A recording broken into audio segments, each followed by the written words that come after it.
여보, 이번 설날엔 친정을 먼저 들렀다 가면 안 될까? 어머니가 많이 편찮으신데. 그래, 알았어. 어머님한테는 내가 먼저 말씀드릴게. 뭐라고? 설날에 친정을 먼저 간다고? 유미 걔가 그러니 이게 미쳤나? 어떤 며느리가 명절에 시댁도 안 오고 친정을 먼저 가? 걔 지금 우리 돈 없다고 무시하는 거니? 어머님, 친정어머니가 많이 아프셔서. 아프면 병원에나 가지. 네가 가서 뭘 어쩌게? 설날에는 무조건 시댁부터 와야지. 하지만 그녀는 친정을 먼저 방문하기로 했습니다. 아픈 어머니를 두고 갈 수 없었기 때문입니다. 너 지금 어디야? 친정에 왔어요. 뭐, 진짜로 친정을 먼저 갔어? 너 미쳤니? 당장 시댁으로 와. 어머님, 저희 점심 먹고. 너 시댁은 안중에도 없는 거야? 네가 무슨 며느리야? 며느리 도리도 안 하면서. 당장 안 오면 너희 집 앞으로 갈 줄 알아. 사연을 듣고 난 후 각자의 의견을 댓글로 남겨주시기 바랍니다. 사소한 댓글이라도 사연자분에게 큰 힘이 될 수 있습니다. 각색될 수 있고 사연자분의 입장에서 구성될 수 있습니다. 김유미 씨는 수산시장에서 생선 장사를 하시는 부모님 밑에서 자랐습니다. 매일 새벽 4시면 어머니는 시장으로 향했고 아버지는 도매시장에서 신선한 생선을 고르러 가셨습니다. 초등학교 3학년 때였습니다. 같은 반 친구들이 김유미의 부모님 직업을 알게 되었고 생선 비린내가 난다며 놀리기 시작했습니다. 야, 너네 엄마 생선 장수지? 어제 지나가다가 봤는데 엄청 시끄럽게 소리 지르시던데? 비린내 안 나냐? 그날 이후로 그녀는 부모님의 직업을 숨기기 시작했습니다. 학교 행사에도 부모님을 초대하지 않았고 친구들이 집에 놀러 오는 것도 막았습니다. 시장에 가는 길도 일부러 돌아서 다녔습니다. 수업 시간에 장래 희망을 발표할 때도 부모님 직업에 대해 이야기하는 것이 두려웠습니다. 유미야, 오늘은 엄마 가게에 좀 들렀다 가자. 싫어. 나 피곤해서 그냥 집에 갈래. 숙제도 많고. 매일 이런 핑계를 대며 시장을 피해 다녔습니다. 어느 날 오빠가 그녀의 이런 모습을 보고 따끔하게 훈계를 했습니다. 오빠는 중학교 3학년이었지만 늘 어른스러운 모습으로 그녀를 이끌어 주었습니다. 너 지금 엄마 아빠가 부끄러운 거야? 너 일부러 시장 근처도 안 가고 돌아서 다니지? 우리 엄마 아빠가 얼마나 고생하시는데? 내가 좋은 학교 다니고 피아노 학원도 다니고 예쁜 옷도 입고 다닐 수 있는 게 다 엄마 아빠 덕분이야. 그걸 부끄러워하면 되겠어? 넌 우리 부모님이 뭐 하시는지 제대로 알기나 해? 오빠의 말에 그녀는 눈물이 났습니다. 그동안 자신이 얼마나 이기적이었는지 깨달았습니다. 다음 날 그녀는 용기를 내어 시장에 있는 부모님 가게로 향했습니다. 가게 앞에 서서 한참을 망설였지만 결국 들어갔습니다. 엄마, 아빠, 죄송해요. 제가 잘못했어요. 전 부모님이 자랑스러운데 제가 바보같이. 부모님은 말없이 그녀를 꼭 안아주셨습니다. 그날 이후로 그녀는 더 이상 부모님의 직업을 부끄러워하지 않았습니다. 오히려 자랑스러워했습니다.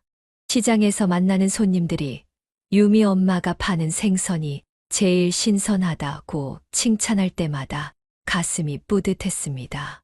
주말이면 그녀도 가게 일을 돕기 시작했습니다. 손님들께 봉투를 건네고 거스름돈을 계산하는 일이 즐거웠습니다. 특히 어머니가 손님들과 정겹게 이야기를 나누는 모습을 보며 장사가 단순히 물건을 사고 파는 것이 아닌 사람과 사람 사이의 따뜻한 관계라는 것을 배웠습니다. 우리 딸이 이제 제법이네. 엄마 없을 때는 내가 가게 좀 봐줘. 어제는 거스름 돈도 척척 잘 계산하더라. 어머니의 말씀에 그녀는 더욱 열심히 일을 배웠습니다. 이제는 친구들이 너네 엄마가 파는 고등어가 제일 맛있다고 할 때마다 당당하게 웃을 수 있었습니다. 시장 골목을 지나는 것도 더 이상 부끄럽지 않았습니다. 오히려 많은 상인들이 반갑게 인사를 건네고 가끔 군것질거리도 건네주시는 것이 즐거웠습니다. 중학교에 입학한 후에는 자신의 경험을 글로 써서 교내 글짓기 대회에서 상을 받기도 했습니다. 우리 가족의 자랑이라는 제목으로 시장에서의 일상을 썼는데 많은 선생님들이 감동했다고 했습니다. 부끄러움은 자랑스러움으로 바뀌었고 이는 그녀의 어린 시절을 더욱 특별하게 만들어 주었습니다. 시장에서의 일상이 평화롭게 이어지던 중 고등학교 3학년이 된 오빠가 가족들 앞에서 조심스럽게 입을 열었습니다. 저녁 식사 시간이었습니다. 아빠. 엄마, 제가 미국 유학을 가고 싶어요. 식탁에 무거운 침묵이 내려앉았습니다. 그녀는 젓가락질을 멈추고 오빠를 바라보았습니다. 오빠는 초등학교 때부터 줄곧 전교 1등을 놓치지 않았고 지금도 학교에서 모범생으로 통했습니다. 갑자기 무슨 유학이야? 여기서 대학 가면 되지. 아버지의 목소리에는 당혹감이 묻어났습니다. 어머니는 말없이 오빠를 바라보기만 했습니다. 전 더 넓은 세상을 보고 싶어요. 우리나라보다 앞선 기술을 배우고 싶고 영어도 완벽하게 하고 싶어요. 너 지금 우리 형편도 모르고 그런 말을 하는 거니? 알아요. 아빠, 제가 알아봤는데 장학금도 있고 학교에서 일하면서 공부할 수도 있대요. 그날 이후 집안 분위기는 무거워졌습니다. 부모님은 매일 밤 이야기를 나누셨고 그녀는 방 안에서 그 이야기를 들었습니다. 여보, 우리가 지금까지 모은 돈이면 될 것 같아요. 애가 저렇게 하고 싶다는데 당신 미쳤어. 그동안 고생해서 모은 돈인데. 그리고 유미 대학은 전 괜찮아요. 그녀가 문 밖에서 작은 목소리로 말했습니다. 부모님은 깜짝 놀라 문을 열었습니다. 유미야, 오빠가 워낙 공부도 잘하고 전 여기서 다녀도 돼요. 결국 한 달간의 고민 끝에 부모님은 오빠의 유학을 허락했습니다. 시장 가게를 더 일찍 열고 더 늦게 닫으며 쉬는 날도 반으로 줄였습니다. 어머니는 새벽 2시에 일어나 도매 시장으로 가셨고 아버지는 밤늦게까지 장부 정리를 하셨습니다. 유미야, 이제 내가 좀 더 가게 일을 도와줘야 할 것 같아. 네. 엄마, 제가 열심히 할게요. 그녀는 학교가 끝나면 곧장 시장으로 향했습니다.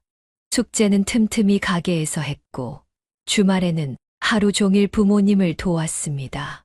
힘들었지만 오빠의 꿈을 위해 모두가 힘을 모으는 것이 자랑스러웠습니다. 드디어 오빠가 출국하는 날이 왔습니다. 공항에서 그녀는 오빠를 꼭 안아주었습니다. 오빠, 꼭 성공해서 돌아와. 그래. 우리 유미, 오빠가 나중에 꼭 보답할게. 어머니는 눈물을 훔치셨고 아버지는 굳은 표정으로 오빠의 어깨를 두드렸습니다. 그렇게 오빠는 미국으로 떠났고 가족들은 더욱 바쁜 일상을 시작했습니다. 매달 오빠에게 보내는 유학 비용을 마련하기 위해 점심시간도 줄이고 명절에도 쉬지 않았습니다. 처음에는 오빠가 매주 전화를 했습니다. 그러나 점차 통화 횟수가 줄어들었고 한 달에 한 번 정도로 뜸해졌습니다. 바빠서 그럴 거라고 이해하려 했지만 그녀의 마음 한켠에는 작은 서운함이 자리 잡기 시작했습니다.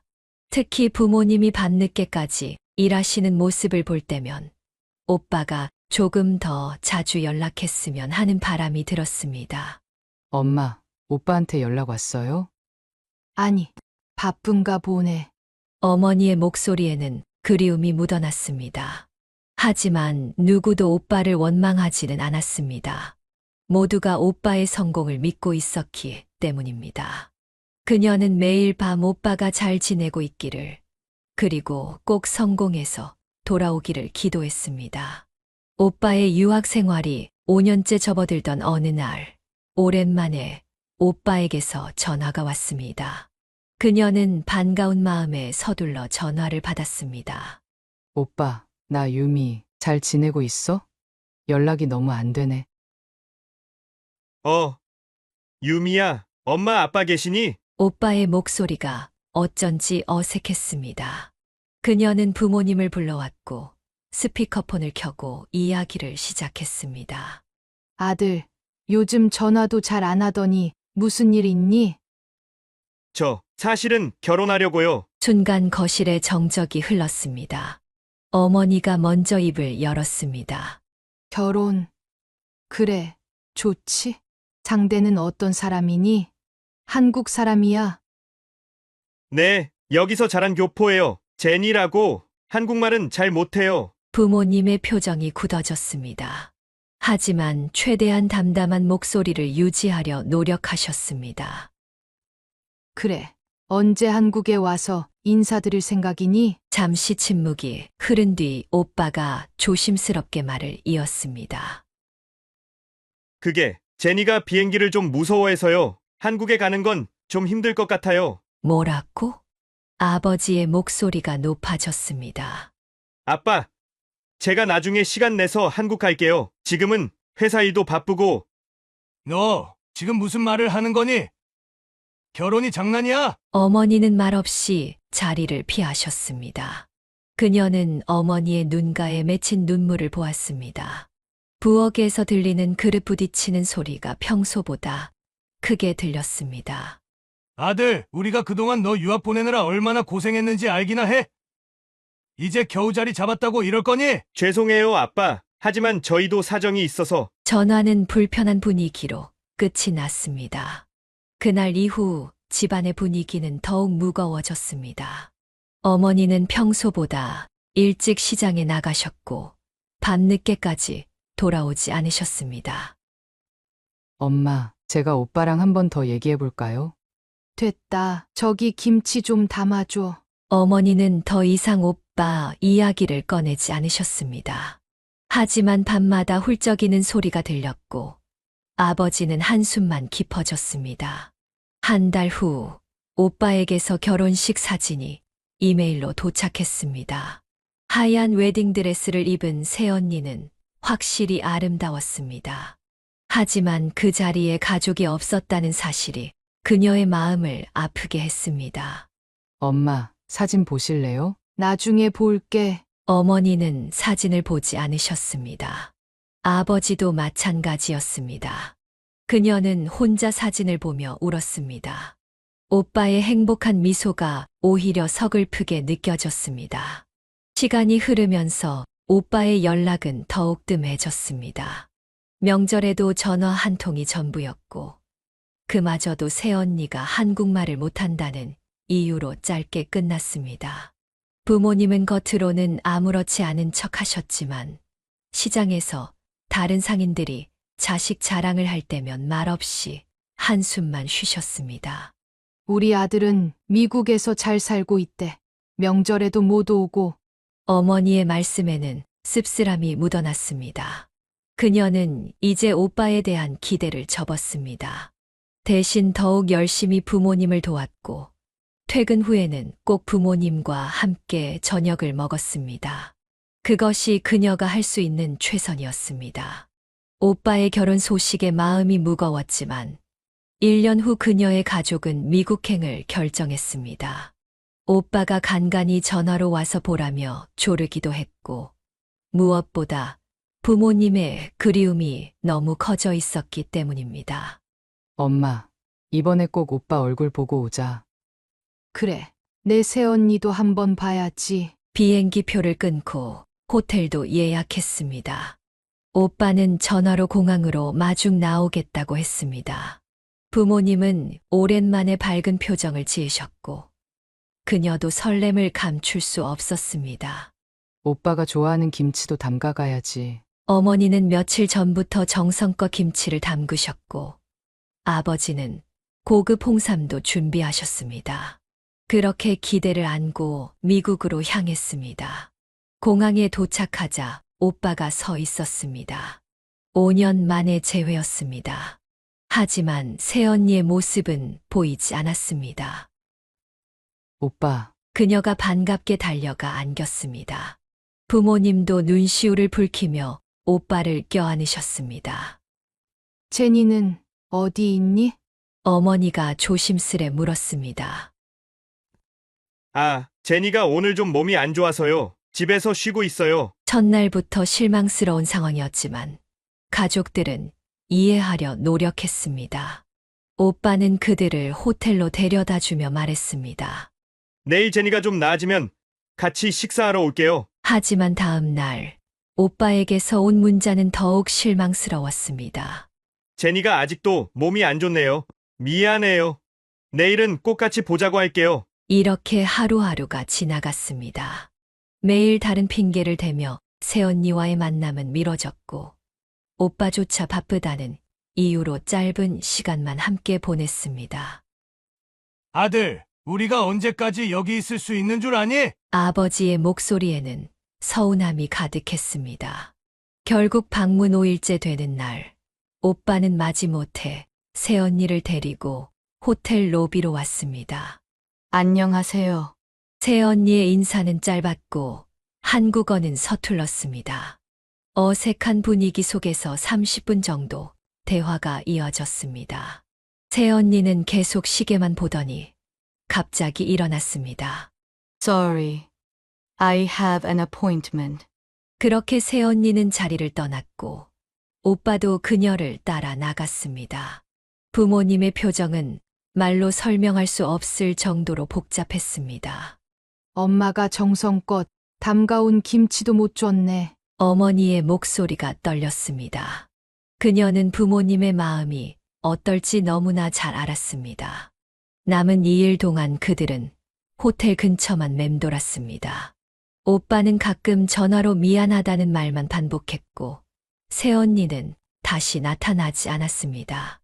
아빠, 우리 내일은 근처 공원이라도 가볼까요? 그래. 내 오빠는 이제 기대하지 말자. 마지막 날 오빠가 공항까지 배웅을 나왔습니다. 어머니는 결국 김치를 건네주었고 아버지는 홍삼을 내밀었습니다.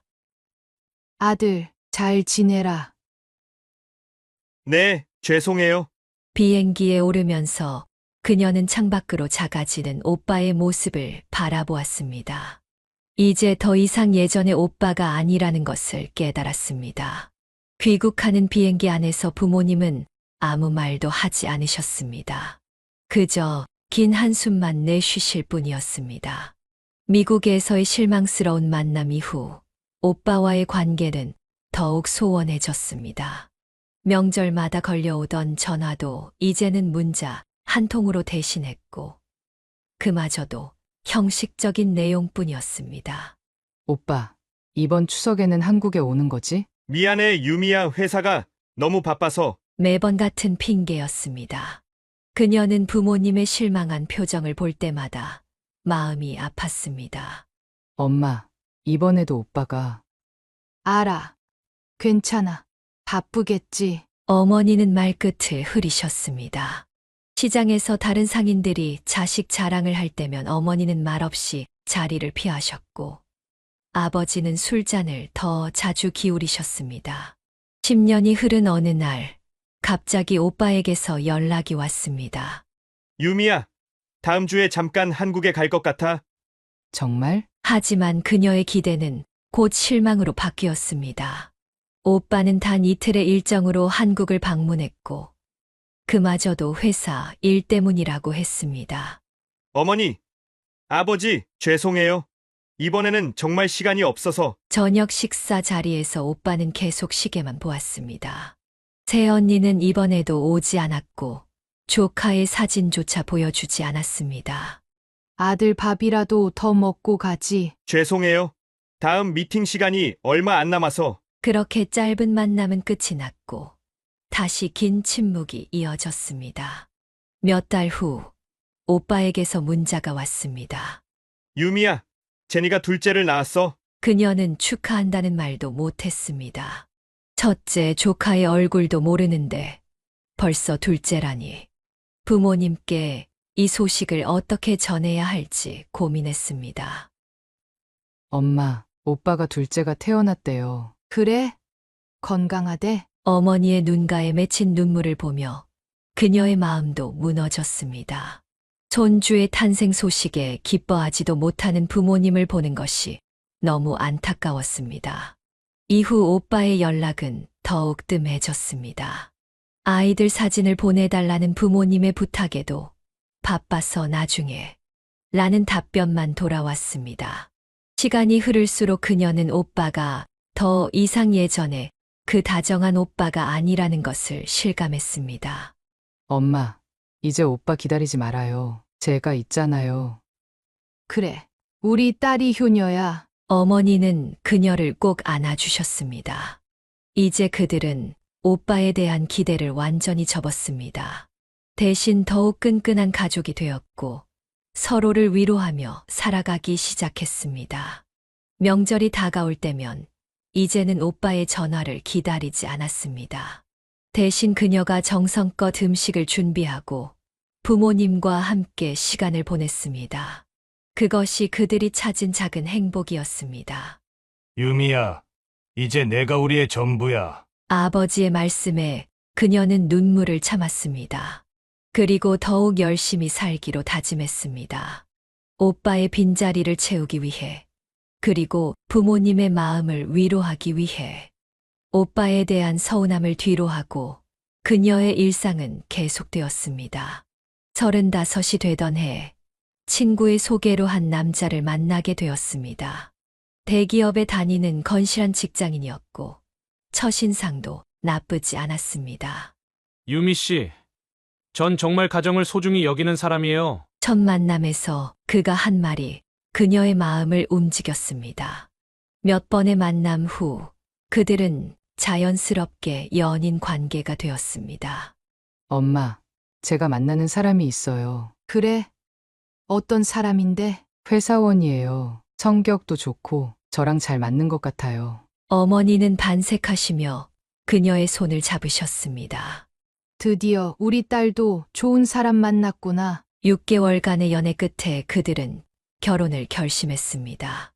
남자친구는 정중하게 부모님을 찾아와 인사를 드렸습니다. 아버님, 어머님 제가 유미 씨와 결혼하고 싶습니다. 우리 딸 잘 부탁드립니다. 아버지는 흐뭇한 표정으로 사위될 사람을 바라보셨습니다. 시장에서 고생하시던 부모님의 얼굴에 오랜만에 환한 미소가 피어났습니다. 유미야, 우리가 널 위해 모아둔 게 있어. 어느 날 저녁 부모님은 통장을 꺼내셨습니다. 3천만 원이라는 숫자가 찍혀 있었습니다.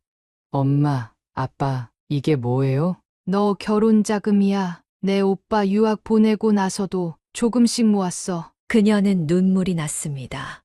매일 새벽부터 늦은 밤까지 시장에서 일하시며 모으신 돈이었습니다. 전 이 정도 필요 없어요. 너무 많아요. 받아. 이게 부모 마음이야. 결혼 준비는 순조롭게 진행되었습니다. 예식장도 예약하고 신혼집도 구했습니다. 웨딩드레스를 고를 때 어머니는 연신 눈물을 훔치셨습니다. 우리 딸이 이렇게 예쁜 신부가 되다니. 그녀도 행복했습니다. 특히 예비 신랑이 가족들에게 보이는 따뜻한 모습에 마음이 놓였습니다. 장인어른, 장모님, 걱정 마세요. 제가 유미 평생 행복하게 해줄게요. 오빠에게도 결혼 소식을 알렸습니다. 하지만 돌아온 것은 짧은 축하 메시지뿐이었습니다. 축하한다. 미안하지만 결혼식에는 못 갈 것 같다. 서운했지만 이제는 그럴 만한 여유가 생겼습니다. 대신 부모님이 더욱 열심히 결혼 준비를 도와주셨습니다. 모두가 그녀의 결혼을 진심으로 축하해 주었습니다. 결혼식 날이 다가왔습니다. 화장을 하는 동안 어머니는 계속 그녀의 손을 잡고 계셨습니다. 우리 딸, 이제 정말 시집 가는구나. 엄마, 저 자주 올게요. 그래. 행복하게 살아야 해. 드레스를 입고 아버지의 팔짱을 끼고 걸어가는 순간 그녀는 진정한 행복을 느꼈습니다. 비록 오빠는 오지 않았지만 많은 하객들의 축복 속에 결혼식은 아름답게 치러졌습니다. 이제 우리 인생의 새로운 장이 시작되는 거네요. 신랑의 말에 그녀는 미소를 지었습니다. 새로운 시작에 대한 설렘과 기대가 가득했습니다. 결혼식을 일주일 앞둔 어느 날, 그녀는 우연히 충격적인 사실을 알게 되었습니다. 은행에서 신혼집 대출 상담을 받던 중이었습니다. 예비 신랑의 통장 거래 내역을 확인하던 은행원이 갑자기 고개를 갸웃했습니다. 예비 신랑분 통장 거래 내역을 보니 매달 정기적으로 나가는 금액이 꽤 크네요. 대출 심사에 영향이 있을 것 같아서 말씀드립니다.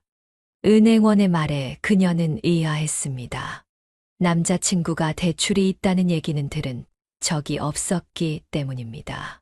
죄송하지만 자세히 좀 볼 수 있을까요? 통장 내역을 확인해 보니 매달 70만 원씩 같은 계좌로 송금되고 있었습니다. 수취인명은 시어머니였습니다. 그녀의 손이 떨렸습니다. 예비 신랑은 월급이 400만 원 정도인데 매달 70만 원씩 부모님께 보내고 있었던 것입니다. 여보, 오늘 저녁에 잠깐 봐요. 할 얘기가 있어요. 카페에서 만난 그들은 오랫동안 침묵했습니다. 그녀가 먼저 입을 열었습니다. 통장 내역을 봤어요. 매달 어머님께 70만 원씩 보내시더라고요. 그는 잠시 당황한 기색을 보이더니 머뭇거리며 대답했습니다. 아, 그게 사실은 우리 부모님이 좀 어려워서 얼마나 어려우신데요? 한 1억 정도. 근데 결혼하면 안 보내도 돼. 지금까지만 보내는 거야. 그의 말에 그녀는 잠시 안도했습니다. 하지만 이런 중요한 사실을 숨겼다는 것이 마음에 걸렸습니다. 왜 진작 말씀 안 하신 거예요? 이런 중요한 일을. 말하면 솔직히 결혼까지 가기 힘들 것 같았어. 내가 거절할까봐. 미안해. 그의 말에 그녀는 복잡한 감정이 들었습니다. 솔직하지 못했다는 사실에 실망스러웠지만 한편으로는 그의 처지도 이해가 되었습니다. 결혼하면 정말 안 보내는 거 맞죠? 당연하지. 지금까지는 내가 혼자였으니까 부모님 도와드린 거고, 결혼하면 우리 가정이 우선이야. 그녀는 깊은 고민에 빠졌습니다. 이미 결혼식 준비는 다 되어 있었고 하객들도 초대된 상태였습니다. 웨딩홀 계약금도 들어갔고 신혼집 계약도 완료된 상태였습니다. 며칠 동안 잠을 이루지 못했습니다. 결혼을 미뤄야 할지 아니면 그의 말을 믿고 진행해야 할지 고민이 되었습니다. 엄마, 제가 잘 선택한 걸까요? 유미야, 결혼은 내 선택이야. 하지만 앞으로 힘든 일 있으면 언제든 말해. 엄마, 아빠가 있잖아. 어머니의 따뜻한 말씀에 그녀는 눈물이 났습니다. 결국 결혼을 진행하기로 했지만 마음 한켠에는 불안감이 자리 잡았습니다. 여보, 약속해주세요. 앞으로는 이런 거 절대 숨기시면 안 돼요. 그래, 미안해. 결혼하면 정말 솔직하게 살게. 내가 후회하지 않게 잘할게. 결혼식 당일 웨딩드레스를 입으며 그녀는 복잡한 심정을 감출 수 없었습니다. 행복해야 할 순간에 마음 한켠이 무거웠습니다. 특히 시어머니를 볼 때마다 찜찜한 기분이 들었습니다. 이제 우리 며느리 된 거야. 앞으로 잘 지내보자. 시어머니의 말씀에 그녀는 애써 미소를 지었습니다. 하지만 시어머니의 눈빛에서 왠지 모를 불안감을 느꼈습니다. 정말 약속대로 돈을 안 보내도 될지, 시댁과의 관계는 어떻게 될지 걱정이 되었습니다. 그렇게 새로운 출발을 시작했지만 그녀의 가슴 한켠에는 앞으로 다가올 시련에 대한 예감이 자리 잡고 있었습니다. 결혼식 내내 웃고 있었지만 그 미소 뒤에는 불안과 걱정이 가득했습니다. 결혼 후 한 달이 지났을 때였습니다. 퇴근 후 저녁 식사를 준비하던 그녀에게 남편이 조심스럽게 말을 꺼냈습니다. 여보, 어머니가 아직도 돈이 필요하시대. 네. 결혼하면 안 보내기로 하지 않았어요? 나도 그렇게 알고 있었는데 어머니가 너무 힘들다고 하시네. 그녀는 순간 숨이 막혔습니다. 결혼 전의 약속이 이렇게 쉽게 깨질 줄은 몰랐습니다. 아니, 그럼 결혼 전에 한 약속은요? 그건 뭐였던 거예요? 다음 날 시어머니에게서 전화가 왔습니다. 예, 유미야.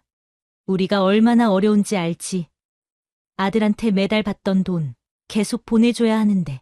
어머님, 하지만 결혼하면 안 보내기로. 아이고, 그런 약속이 어딨어. 부모 살리는 게 먼저지. 너희 친정에는 얼마씩 보내니? 그녀는 할 말을 잃었습니다. 친정은 오히려 매달 반찬을 싸주시는데 이런 비교를 당하니 서러웠습니다. 상황은 점점 악화되었습니다. 추석을 앞두고 양가 부모님께 같은 가격의 홍삼을 선물했다가 시어머니의 대대적인 불호령이 떨어졌습니다. 며느리가 어떻게 시댁과 친정을 갖게 봐. 시댁은 더 챙겨야지. 너는 시집 온 며느리야. 어머님, 저희 형편에 맞춰서 형편. 그래, 너희 친정은 잘 살지? 생선 장사해서 돈 잘 벌지? 우리 같이 빚더미에 앉은 집하고 같이 취급하면 되니? 시어머니의 말에 그녀의 눈에서 눈물이 흘렀습니다. 부모님의 직업까지 거론하며 무시하는 말을 들으니 가슴이 찢어지는 것 같았습니다. 여보, 어머님이 너무 하시는 거 아니에요? 미안해, 근데 어머니도 힘드신 거야. 남편은 중간에서 어떤 말도 제대로 하지 못했습니다. 그저 시어머니 편을 들면서 그녀를 달래기만 했습니다. 상황은 점점 더 나빠졌습니다. 시어머니는 이제 매주 전화를 걸어 돈 얘기를 했고, 한 번은 직접 그들의 집을 찾아와 냉장고를 열어보며 이렇게 비싼 음식을 사 먹을 돈이 있으면 부모님 용돈을 더 드려야지라고 말했습니다. 어머님, 이건 너무하세요. 저희도 살아야. 뭐가 너무해? 부모한테 이 정도 하는 게 그렇게 싫으니? 매일 밤 부부싸움이 이어졌습니다.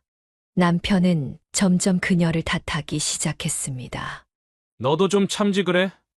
어머니가 그렇게 힘들다는데. 당신은 결혼 전 약속은 기억도 안 나나 봐. 그녀는 점점 지쳐갔습니다.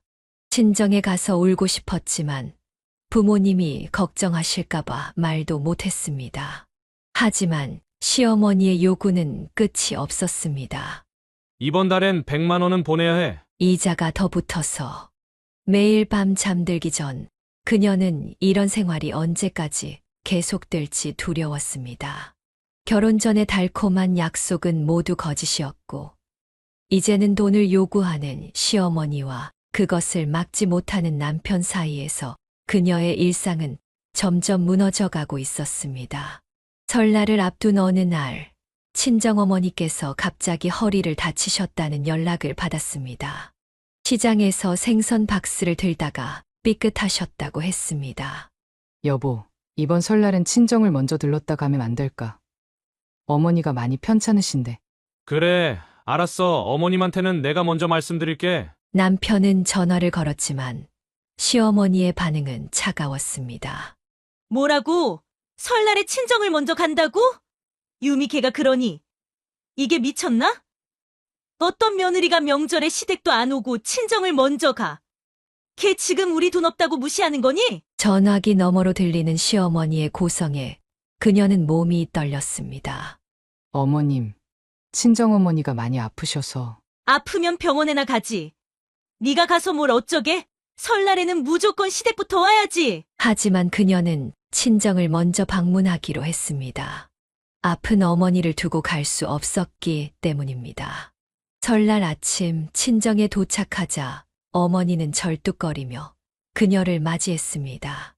어머니, 그러시다 더 다치시겠어요. 괜찮아. 우리 딸 보니까 덜 아프네. 그때 갑자기 휴대폰이 울렸습니다.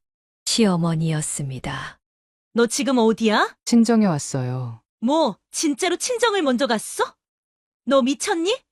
당장 시댁으로 와. 어머님, 저희 점심 먹고. 너 시댁은 안중에도 없는 거야? 네가 무슨 며느리야? 며느리 도리도 안 하면서. 당장 안 오면 너희 집 앞으로 갈 줄 알아. 폭언이 쏟아졌습니다.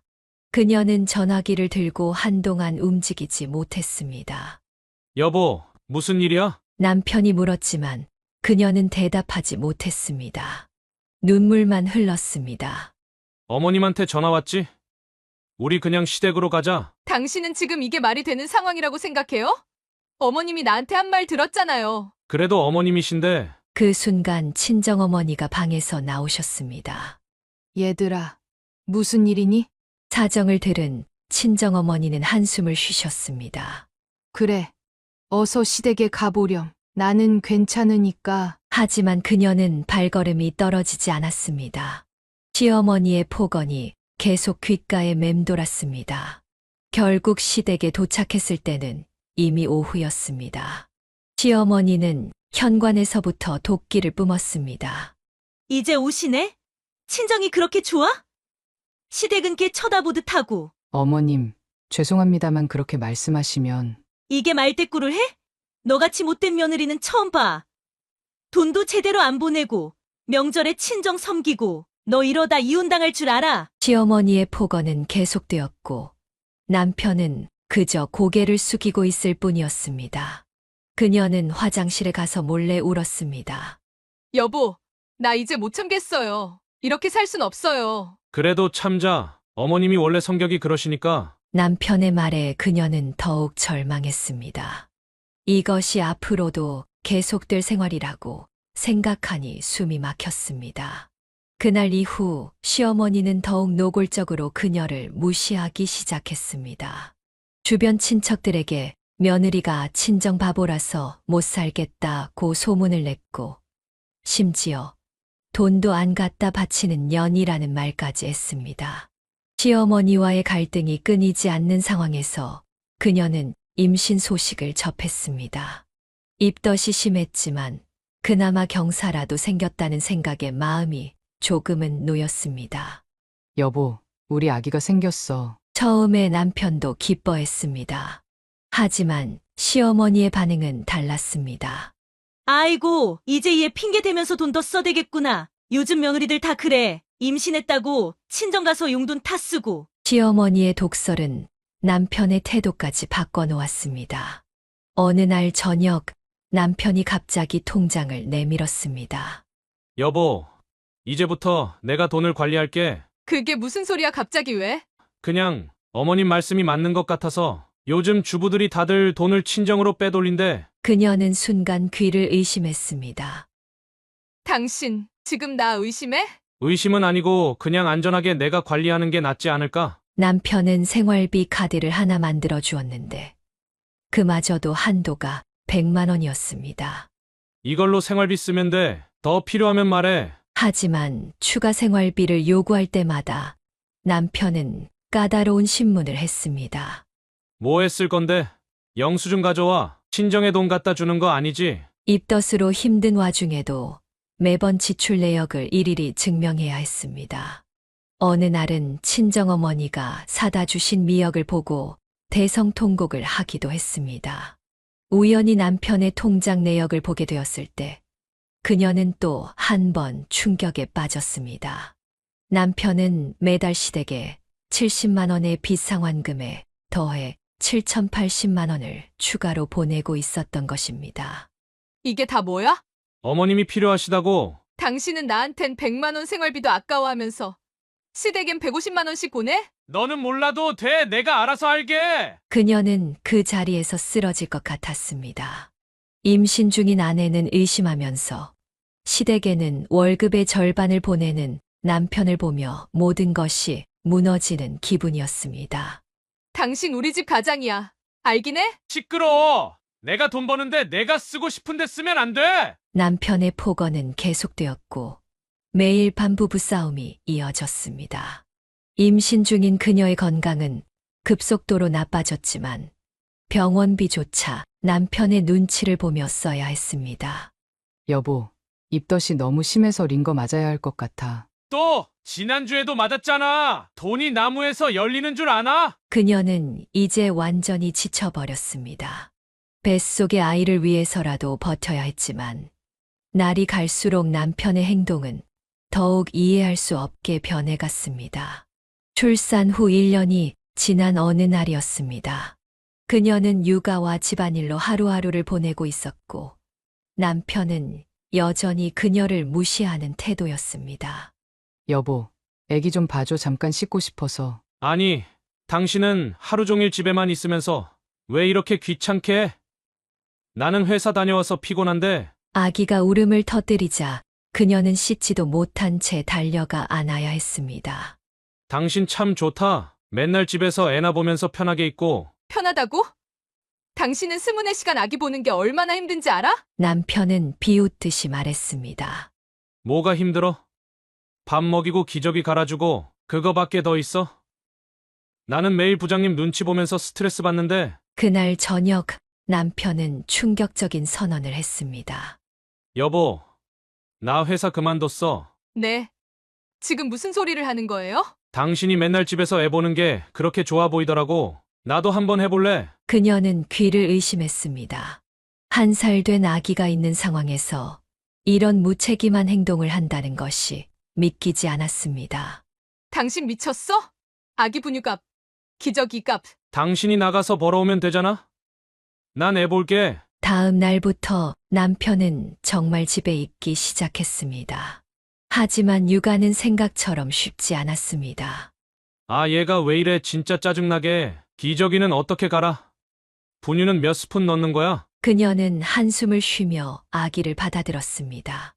남편은 하루 종일 휴대폰만 보며 누워 있었고 아기가 울 때마다 그녀를 불렀습니다. 이러려고 회사 그만둔 거야? 시끄러워. 당신은 이제 돈이나 벌어와. 시어머니는 이 소식을 듣고 분노했습니다. 결국 그녀는 직장을 구해야 했습니다. 하지만 1살 된 아이를 믿고 맡길 수 없는 남편을 보며 그녀의 마음은 찢어질 듯 아팠습니다. 여보, 제발 회사로 돌아가요. 아기가 아직 너무 어린데. 이런 상황에서도 남편은 시댁으로 돈을 보내달라고 손을 벌렸습니다.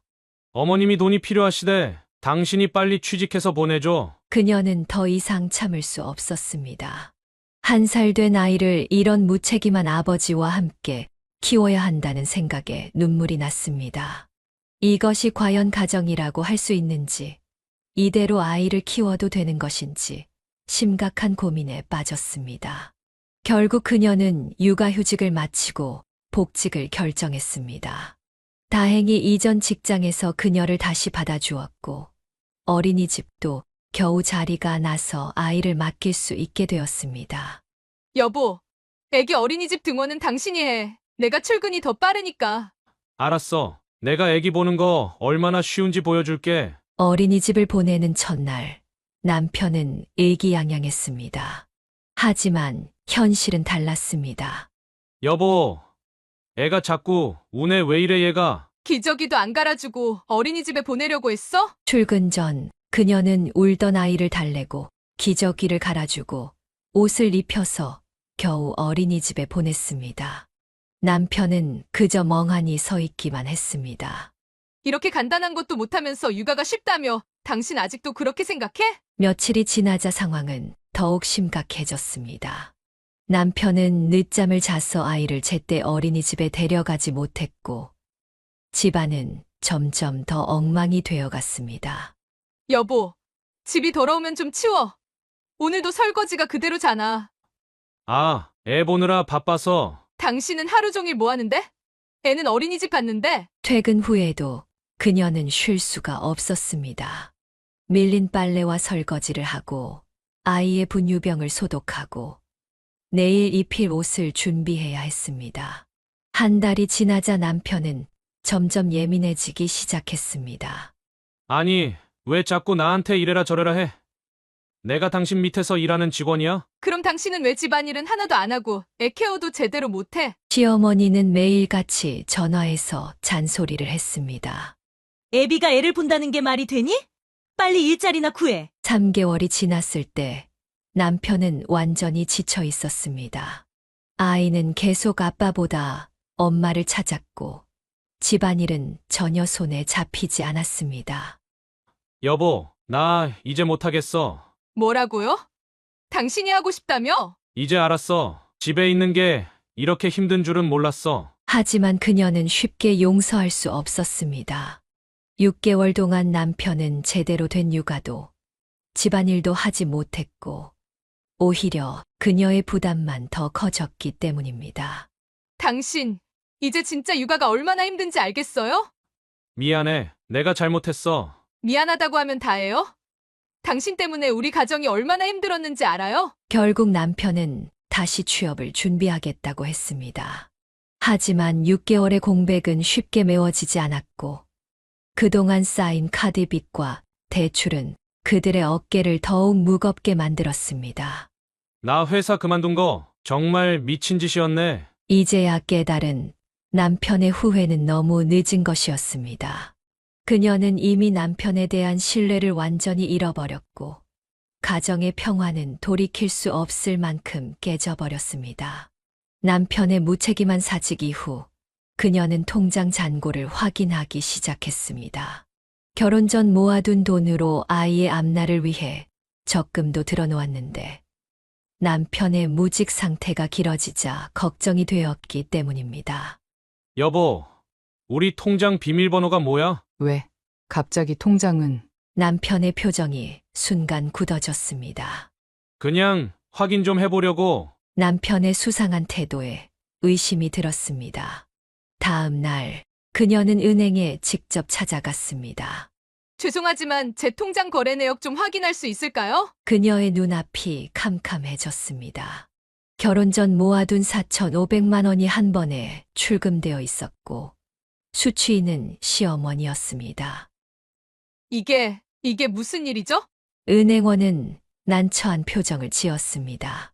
고객님 남편분이 얼마 전에 오셔서 처리하신 거예요. 그날 저녁 그녀는 남편을 기다렸습니다.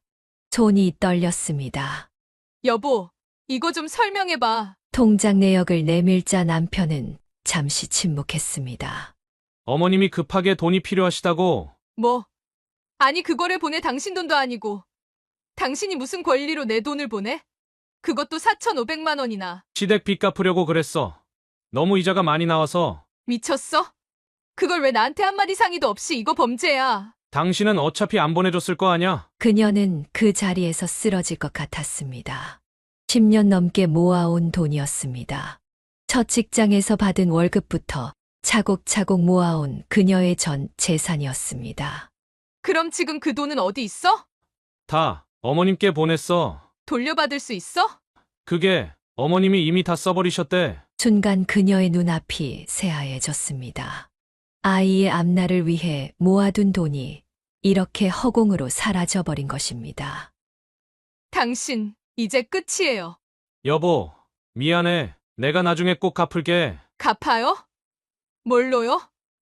직장도 없는 사람이. 시어머니에게 전화를 걸었지만 돌아오는 건 폭언뿐이었습니다. 뭐, 그 돈 다 썼어. 우리 아들이 준 돈을 왜 내가 찾아? 욕심쟁이 년. 그녀는 밤새 울었습니다. 남편은 변명을 늘어놓았지만 그녀의 귀에는 들리지 않았습니다. 내 돈이었어요. 그건 내 돈이었다고요. 다음 날 그녀는 경찰서에 갔습니다. 하지만 남편 명의로 정상적으로 이체된 돈이라 법적으로도 어떻게 할 수 없다는 답변을 들었습니다. 이제 그녀는 모든 것을 포기할 준비가 되어 있었습니다. 10년의 저축, 남편에 대한 신뢰, 그리고 이 결혼 생활까지도. 결혼 자금을 무단으로 빼돌린 사건으로 부부 관계가 최악으로 치닫던 어느 날, 친정에서 급한 전화가 왔습니다. 유미야, 어머니가 지금 병원에 계셔. 네. 무슨 일이세요? 시장 계단에서 넘어지셨어. 다리를 다치셨는데 수술이 필요하대. 그녀는 즉시 병원으로 달려갔습니다. 어머니는 병실 침대에 누워 고통스러워하고 계셨습니다.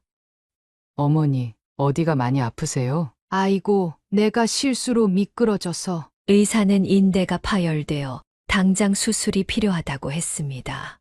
수술비와 입원비를 합쳐 200만 원 정도가 필요했습니다. 여보, 어머님이 수술하셔야 해요. 병원비 좀. 뭐, 200만 원? 당신의 가족들은 왜 자꾸 우리 돈을 빼가려고 해? 남편의 반응은 차가웠습니다. 지금 그런 말을 할 때예요? 어머님이 수술을 받으셔야 한다고요. 당신도 알잖아. 우리 형편이 어떤지. 게다가 우리 어머님한테는 매달 150만 원씩 보내면서. 그녀는 결국 자신의 카드로 병원비를 결제했습니다. 하지만 남편의 폭언은 계속되었습니다. 이제 알겠다. 당신은 결국 친정 식구들이랑 한통속이었어. 나 몰래 돈 빼돌리려고. 미쳤어요?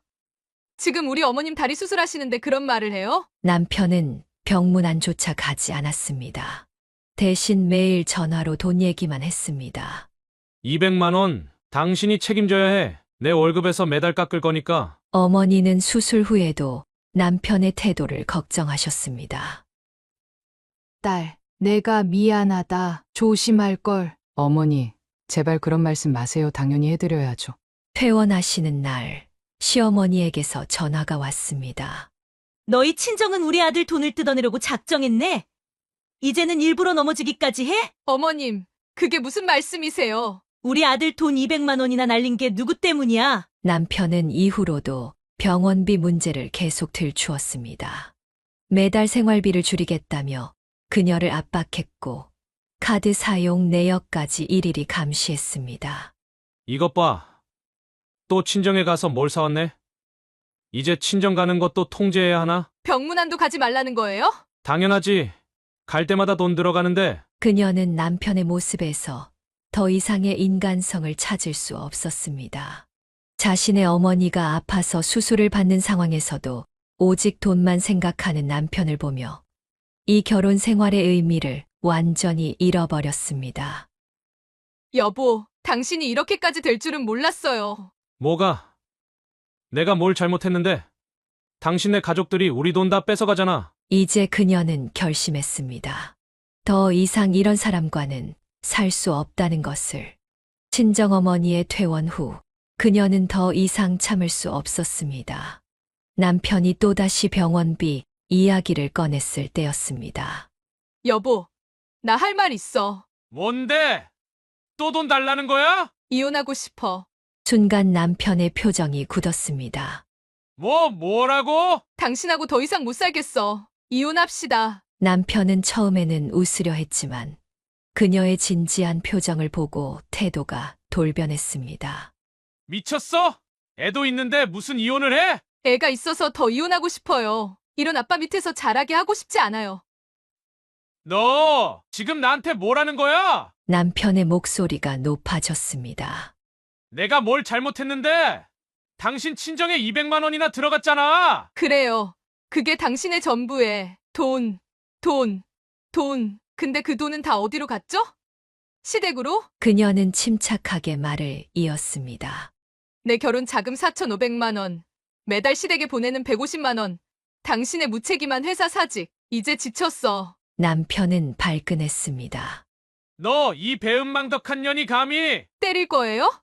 때리세요. 그럼 더 좋죠. 이혼 사유가 하나 더 늘어나니까. 그날 밤 그녀는 짐을 쌌습니다. 아이를 안고 친정으로 향했습니다.